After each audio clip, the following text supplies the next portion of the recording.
আমার স্বামী আমার জালকে বিয়ে করে, একদম বাস্তব কাহিনী। একটু শুনে যাবেন। আমি এক বাপের এক মেয়ে, আমার কোনো ভাই বোন নেই, আমার বাবা নেই, আমি এতিম। দেখে আমার চাচাতো ভাই জোর করে আমাকে বিয়ে করতে চাইছে। আমি প্রথম ভাবলাম যে এমনিতেই মনে হয় আমার কেউ নাই, তাই অত অসহায় মনে করে।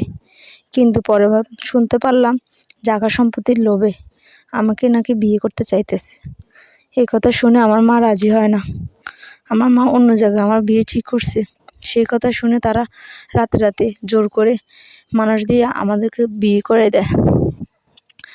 পরে কয়েকদিন সুখেই ছিলাম, আস্তে আস্তে একটু অশান্তি শুরু হলো।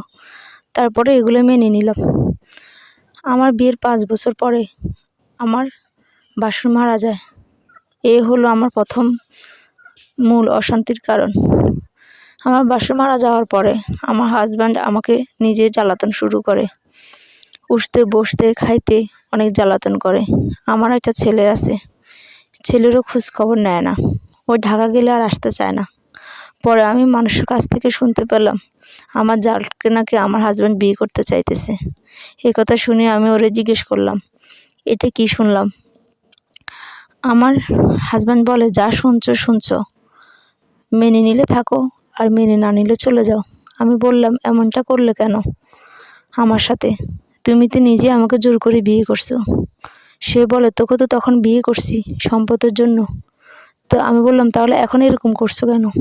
সে বলে, এখন এরকম করছি যখন তোর সম্পদের চেয়ে বেশি সম্পদ আমার ভাবির, আমি তাই আমার ভাবিকে বিয়ে করব।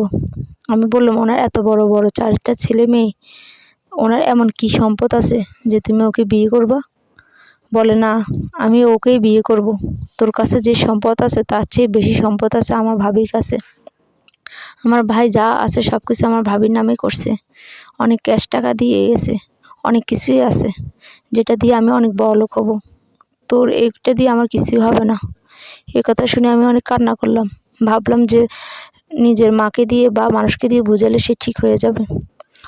তা আরও অন্যরকম হয়ে গেল, অনেক বড় বিপরীত হয়ে দাঁড়ালো। সে সত্যিই বিয়ে করে ফেললো। পরে আমি অনেক কান্নাকাটি করলাম। ভাবলাম বিয়ে করছে ঠিক আছে, আমাদেরও খোঁজ খবর নেবে, আমাদের কাছেও আসবে না। সে যে ঢাকা যায় আর আসে না। অনেক খবর দিতে দিতে শুনলাম একদিন সে আমাকে ডিভোর্সনামা পাঠিয়ে দিল। তখন আমি অনেক কান্না শুরু করলাম। শাশুড়িকে বললাম, এটা কেমন কথা?